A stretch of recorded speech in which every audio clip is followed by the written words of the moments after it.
नमस्कार दोस्तों, जय जोहार। मैं कौशल तिवारी और बीनिया संध्या में आपका स्वागत है।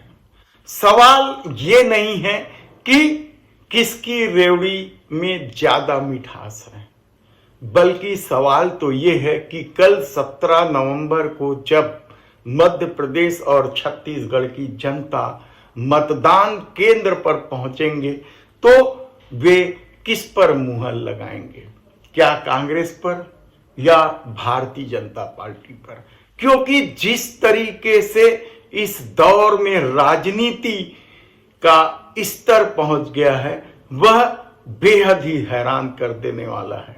खुद देश के प्रधानमंत्री नरेंद्र मोदी की भाषा किस कदर हो गई है वह भी चिंता का विषय होना चाहिए, क्योंकि इस देश के लोकतंत्र में इस तरह की भाषा के लिए कभी कोई स्थान नहीं रहा। लेकिन ये दौर झूठ और अफवाह के सहारे नफरत की राजनीति को बोने का है। झूठ और अफवाह के आश्रय सत्ता को अपने अनुकूल कर लेने का है। तब सवाल उस रेवड़ी का नहीं है। रेवड़ी हम नहीं कह रहे हैं। जरूरत की वस्तुओं के लिए घोषणा करना इस देश में रेवड़ी तब बन गया जब देश के प्रधानमंत्री ने इन घोषणाओं को रेवड़ी कहना शुरू कर दिया। ये अलग बात है कि वे भी इसी रेवड़ी कल्चर में आ गए। लेकिन कल क्या होगा? 3 दिसंबर को जब परिणाम आएंगे तो वह किसके पक्ष में आएंगे? इस दौर में दोनों ही दलों ने खूब पसीना बहा। सत्ता हासिल करने के लिए किस तरीके से जनता को भरमाने का प्रयास किया गया है वह भी किसी से छिपा नहीं है। और शायद यही वजह है कि मोदी की गारंटी जुमला बन चुका है तो कांग्रेस पर भरोसा जगा है। कांग्रेस पर भरोसा तो इन दोनों राज्यों ने पिछले चुनाव में भी जताया था। लेकिन मध्य प्रदेश में क्या हुआ? मध्य प्रदेश में जोड़ तोड़ करके सरकार भारतीय जनता पार्टी ने बना ली, लेकिन छत्तीसगढ़ में उसकी दाल नहीं गली कहा जाए तो गलत नहीं होगा। तब सवाल ये है कि मध्य प्रदेश के जो सर्वे आ रहे हैं उसमें कांग्रेस साफ बहुमत पर दिखाई दे रही है, तो क्या परिणाम उसी तरह के आएंगे? लेकिन छत्तीसगढ़ में कांग्रेस की सरकार है और कांग्रेस ने अमूमन सभी वादे पूरे किए थे। और शायद इसलिए इस बार जो नारा था भूपेश है तो भरोसा है, भले ही कांग्रेस ने उसे कांग्रेस का भरोसा में तब्दील कर दिया हो, लेकिन राहुल गांधी ने जिस तरीके से अपनी छवि बनाई है, जिस तरीके से कांग्रेस के वादों पर लोगों का मुहर लगना शुरू हुआ है, क्या वह मतदान में भी दिखाई देगा? क्योंकि निश्चित तौर पर दोनों राज्यों के सर्वे साफ कह रहे हैं कि यहां कांग्रेस की सत्ता बन रही है। छत्तीसगढ़ में क्या कुछ नहीं किया भारतीय जनता पार्टी ने, किस तरीके से महतारी वंदन योजना का फॉर्म भी भराया गया और किस तरीके से झूठ अफवाह का खेल भी खेला। लेकिन कांग्रेस है तो भरोसा है, भरोसा बरकरार जैसे नारों को लेकर चल रही कांग्रेस ने जिस तरीके से कर्ज माफी की घोषणा की और कहा कि फिर से कर्ज माफी, जिस तरीके से धान खरीदी 3200 रुपए क्विंटल तक ले गई, वह भी कम चौंकाने वाला नहीं है।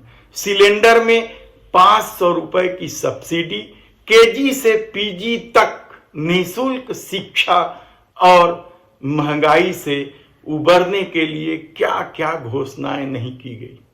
भले ही देश के प्रधानमंत्री के लिए यह रेवड़ी कल्चर हो, लेकिन महंगाई और बेरोजगारी के इस दौर में क्या आम आदमी को सीधे फायदा सत्ता नहीं पहुंचा सकती?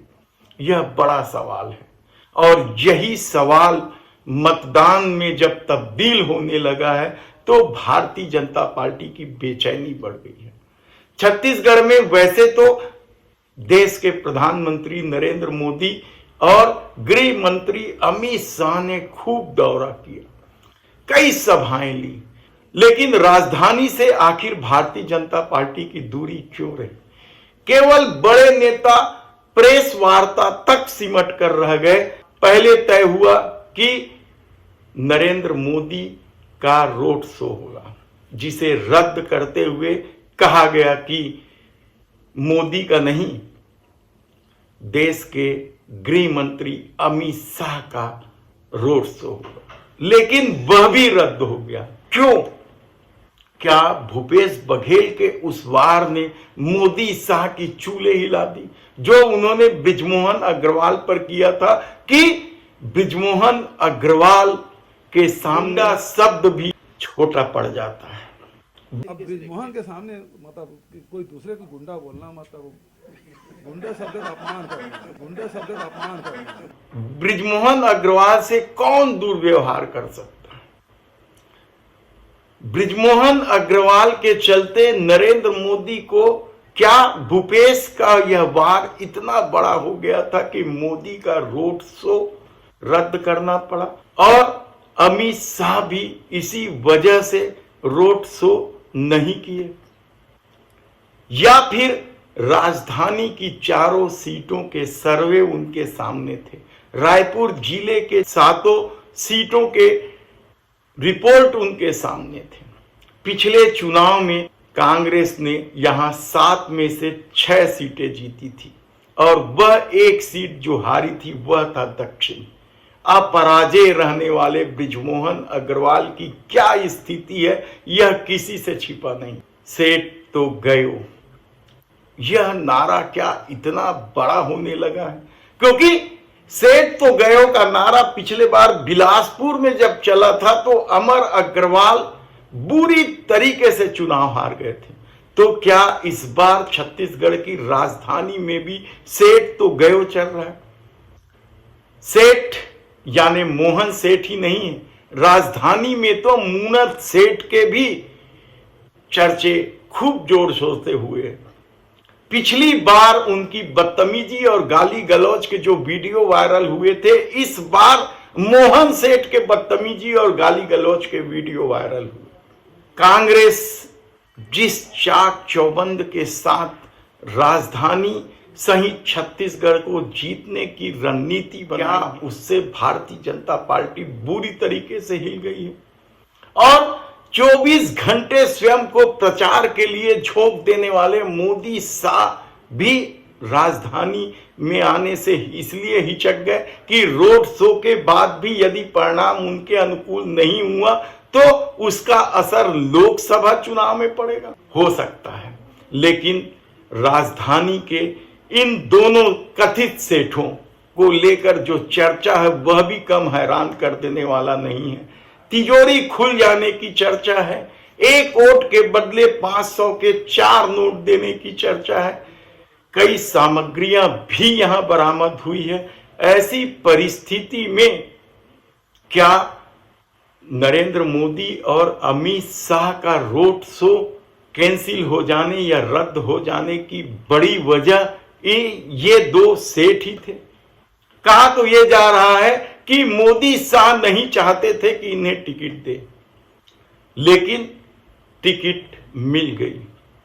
मोहन सेठ का अपना प्रभाव है, संघ परिवार से उनके बड़े अच्छे संबंध है, इसलिए उनकी टिकट इसलिए भी नहीं काटी जा सकती थी क्योंकि वे पिछले चुनाव जीते थे।